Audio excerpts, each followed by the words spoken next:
Olá, sétimo ano, tudo bem com vocês? Espero que sim. Hoje, terça-feira, dia 23 de fevereiro de 2021, é a nossa terceira aula do primeiro bimestre. Pegue aí o seu livro e o seu caderno e vamos dar início à nossa aula de hoje. E vamos iniciar a nossa aula fazendo a correção dos exercícios da aula passada. Abra seu livro na página 7. Vamos iniciar fazendo a correção. Semana passada nós falamos um pouquinho a respeito do cubismo, movimentos artísticos, que envolvem também a geometria. E também o ponto como elemento fundamental e presente na obra de alguns artistas. Página 7, sobre o tema penso. Um ponto pode ser começo e final ao mesmo tempo? E aí, pode ser o começo e o final ao mesmo tempo? Sim ou não? Sim, né, turma? Sim. Dentro das artes visuais, ok? Então, dentro das artes visuais, sim, o ponto pode ser um elemento que pode ser o começo e o final. Então, nós podemos ver que o ponto, dentro da arte, ele representa uma unidade básica de identidade visual. Então, você vê aí vários quadros, como nós podemos observamos semana passada, aí de Miró, que tem vários elementos, mas também você consegue encontrar vários pontos e você não consegue identificar aonde é o começo e nem o fim daquele desenho, daquela arte abstrata. Ainda no livro, agora a página 8, número 1. Imagine agora que você é um artista bem famoso, que cria obras a partir de pontos. Faça logo a seguir um desenho bem criativo e de tema livre, ok? Então não esqueçam de caprichar aí no desenho de vocês. Lembrando que o tema é livre. Porém, vocês precisam fazer obras a partir de pontos, ok? Então lembrem aí das obras de Miró. E vocês podem fazer tanto uma releitura de alguma obra de Miró ou, alguma delas pode servir de inspiração aí para a sua obra de arte.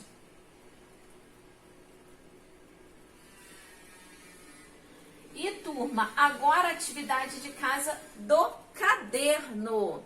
Isso mesmo, pega aí seu caderno, No caderno eu pedi para vocês fazerem uma releitura da obra Gardem de João Miró, Essa obra aqui, ó. E aí, você fez a sua releitura? Sim? Eu espero que tenha feito mesmo, hein, turma? E vocês irão compartilhar na nossa próxima aula presencial o resultado da sua releitura aí para a turma, ok? Caprichem!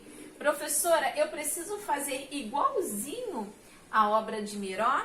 Não, você pode pegar alguns elementos daqui e criar aí uma releitura, inspirada nessa obra. Mas se vocês também quiserem fazer aí a releitura fiel à obra verdadeira, vocês também podem.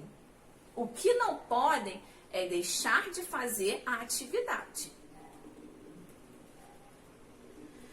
Turma, agora que nós já fizemos aí a correção dos exercícios da aula passada, vamos dar início aos conteúdos da nossa aula de hoje. Hoje nós vamos falar sobre o artista Leonardo da Vinci. Vamos falar um pouquinho ainda, continuar falando aí sobre Miró, e sua arte. E também pontilhismo. Esses conteúdos aqui estão aí no livro de vocês, da página 9 até a página 13. Então, vamos iniciar aí pela página 9.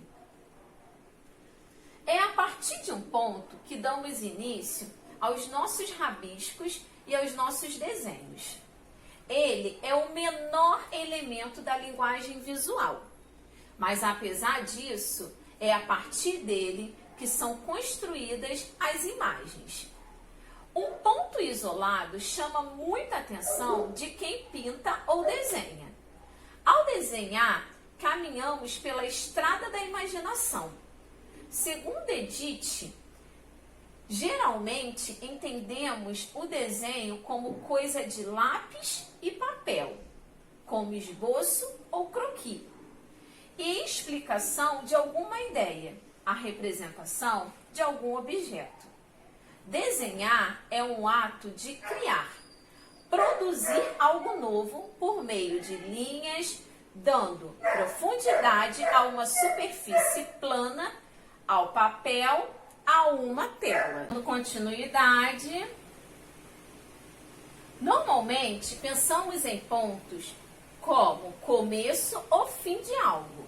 Porém, os pontos estão presentes em todo o processo e corpo de uma obra de arte. Os pontos, na composição artística, não têm dimensões e formas predeterminadas, pois se apresentam de diferentes modos. Eles podem ser redondos, ovais, quadrados, pequenos ou grandes, tá? Então não tem uma definição certa em relação ao ponto dentro das artes visuais, porque ele pode ser pequeno, grande, né? Pode ter aí um formato oval ou quadrado. Se você usar esses recursos, conseguirá efeitos interessantes na sua produção artística. Então, podemos dizer que um simples toque da ponta do lápis no papel ou em uma tela forma um ponto, que pode variar de forma e de tamanho, de acordo com o material. Então, dependendo do material aí, né, que vai determinar qual o tamanho e a forma do seu ponto. Né? Pode ser lápis, tinta e etc. Ou o suporte utilizado, como papel, tecido, madeira e etc. Também produz efeitos diversos, tá? Então aí vai depender do material que você vai usar e também qual vai ser o suporte que você vai escolher. Dizemos que o ponto é o elemento, marquem aí no livro de vocês, o ponto é o elemento mais simples dentre os que compõem a linguagem da arte visual, ok? Podemos classificar os pontos de 3 formas: pontos geométricos, pontos gráficos e pontos físicos. Agora, turma, nós vamos estudar, né, quais são as características de cada tipo de ponto. Então, vamos começar falando do ponto geométrico. O ponto geométrico não possui volume, área, comprimento. Particularmente, na geometria, o ponto determina uma posição e é utilizado para definir um segmento de reta ou marcar o centro de uma circunferência. Ele pode ser representado por qualquer figura, com letras ou uma pequena bola. O ponto geométrico marca o encontro entre duas linhas, ok, turma? Então você vai ver que o ponto geométrico, ele marca ali o encontro de duas linhas. Dando continuidade, agora na página 10, o desenho representado a seguir, esse aqui, ó, turma, foi realizado por Leonardo da Vinci, pintor, inventor, engenheiro, botânico, etc. Então, ele fez a partir de uma passagem, né, encontrada na obra do arquiteto romano Marcos. O centro do desenho é o umbigo e as proporções do corpo foram desenvolvidas com base no raciocínio matemático, que busca o ideal de beleza e harmonia. Ligue os pontos, em seguida observe a figura que foi formada. Então, já que estamos falando, né, de ponto aí geométrico, agora vocês irão ligar cada pontinho para formar esse desenho. Então, vocês vão ver, né, que um ponto numa sequência, né, uma sequência de pontos, você consegue formar ali um desenho, né, ou até mesmo elementos para compor uma obra de arte. Então, gente, aqui vocês podem cobrir de lápis ou lápis de cor. Cuidado se for usar canetinha para não manchar o seu livro. Ok, turma? Então, o ideal é usar lápis de cor, lápis de escrever ou giz de cera.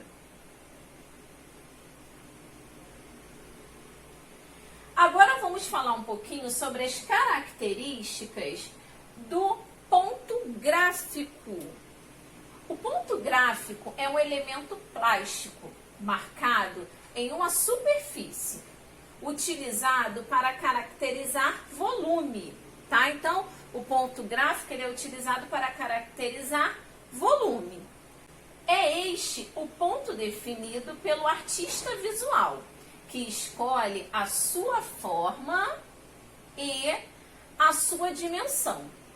Quando ele se apresenta só, transmite uma sensação de unidade. Quando acompanhado por outros pontos, transmite a sensação de movimento ou vibração. Por exemplo, aqui vocês conseguem ver o ponto gráfico só.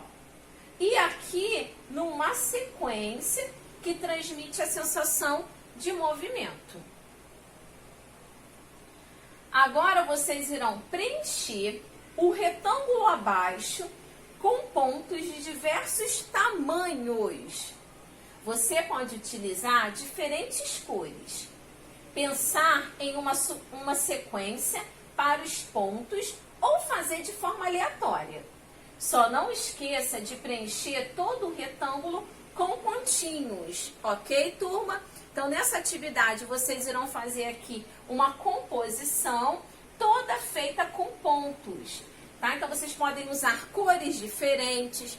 Também vocês podem fazer aí uma sequência de pontos ou então fazer, né, de forma aleatória.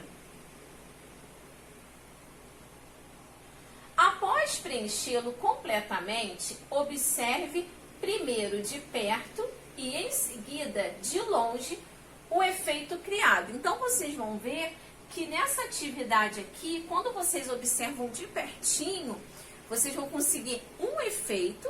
E quando vocês observam esse desenho de longe, vocês vão notar um efeito diferente, ok? Então, essa sensação ela é provocada até dentro do movimento do pontilhismo, dentro dessa técnica que é utilizada dentro do impressionismo. Já já nós vamos falar um pouquinho sobre essa técnica e vocês vão entender um pouco melhor. Dando continuidade, agora vamos falar sobre o ponto físico. É o ponto que ocupa lugar no espaço, com largura, comprimento e altura. O mundo está repleto de pontos físicos e podemos usar a massa de modelar para representá-los.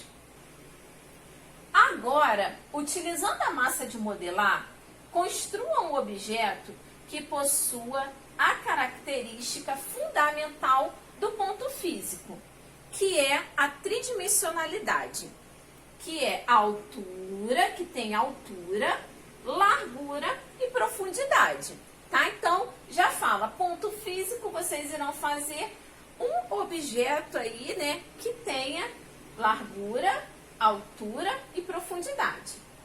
Apresentamos uma receita caseira de massa de modelar, para que você possa realizar a atividade. Registre o resultado e compartilhe com os colegas de classe. Então, essa atividade aqui vocês irão levar para a sala de aula. Professora, não tenho massinha de modelar em casa. Se você não tem massinha de modelar, ou algum irmão seu, algum primo próximo aí, mais novo, que não tenha, né, não tem uma massinha de modelar para você usar, vocês podem usar argila ou fazer a sua massinha de modelar. Então, aqui no livro, nós vamos aprender agora como fazer a sua própria massinha de modelar. Vocês já fizeram? Eu já fiz, já tem um tempinho e é bem legal e dá super certo. Então agora, turma, vamos ver aqui quais são os materiais que vocês precisam aí para fazer a sua massinha de modelar. Uma xícara de sal de cozinha, 4 xícaras de farinha de trigo, sem fermento, tá, turma? 2 colheres de sopa de óleo, 1 colher de sopa de vinagre, 1,5 litro de água e corante alimentício. Várias cores, tá? Então aqui, se você quiser ter uma massinha aí com, né? Se você quiser fazer aí várias cores de massinha. Se não, eu só quero fazer uma cor. Basta apenas um corante de uma única cor. Então quem vai escolher são vocês, né? Se vocês querem fazer aí várias massinhas de diferentes cores ou não. Agora, como que vamos fazer, né? O passo a passo. Misture todos os ingredientes até obter uma massa uniforme. Que se ficar muito úmida, adicione um pouco mais de farinha. Então, se você botar ali todos os elementos, se você achar que a sua massinha está um pouco úmida, mole, você vai acrescentar um pouquinho mais de farinha, tá, gente? Vai botando assim 1 colher por vez e vai vendo. Mas se caso ela venha ficar muito seca, vocês irão acrescentar um pouquinho de água. Em seguida, divida a massa na mesma quantidade de cores que deseja. Faça uma bola com uma das partes e um buraco com o dedo. Pingue algumas gotas de corante e dobre cuidadosamente por várias vezes, até que a cor esteja bem misturada. Então ali vai ser o processo de você vai colocar ali a pigmentação, né, no caso corante, e você vai amassar bem, igual como faz pão, você tem que amassar bem a massa para poder ficar bem misturada e ficar uma cor legal. A massa de modelar deve ser armazenada em um recipiente totalmente fechado. Então pega aquele pote de margarina, aquele pote de sorvete, né, ou até mesmo aí um Tupperware, um pote da mãe de vocês, para poder colocar ali a sua massinha. E pode ser guardada na geladeira. Isso não é estritamente necessário. Se começar a secar ao longo do tempo, adicione um pouco de água. Essa massa dura vários meses. Mas atenção, atenção, hein, turma? Não é comestível, ok? Então não pode comer a massinha de modelar, não. Então pegue aí, faça a sua massinha. Se caso você não tenha, né, condições de comprar esse material, veja se você consegue comprar uma massinha de modelar mais em conta, né? Tem uns potinhos que são pequenos e não é caro. Ou vocês também podem usar argila. A argila eu paguei da última vez, assim, numa quantidade assim, mais ou menos, R$1. Então não é caro, ok, turma? O que vocês não podem é deixar de fazer aí o seu objeto, que vai valer como um ponto físico. E depois que o seu objeto, né, ou os seus objetos estiverem prontos, vocês irão levar para a sala de aula, isso mesmo, para compartilhar aí com a turma o resultado dessa atividade. Agora, turma, nós vamos iniciar o conteúdo pontilhismo, tá? Então, nós vamos iniciar hoje e vamos continuar falando na próxima semana. Porque estamos falando de ponto, né? Falamos aí, né, do ponto geométrico, do ponto físico, do ponto gráfico. Então, vamos fazer referência, né? Já que estamos falando de ponto, não podemos deixar de fazer referência à técnica, né, do pontilhismo, que surgiu lá dentro do movimento impressionista. Pontilhismo. Mas, turma, rapidinho, Antes disso, antes que eu esqueça, eu coloquei aqui, ó, rapidinho, voltando lá na massinha de modelar, eu coloquei aqui, ó, algumas imagens de como vai ficar a sua massinha.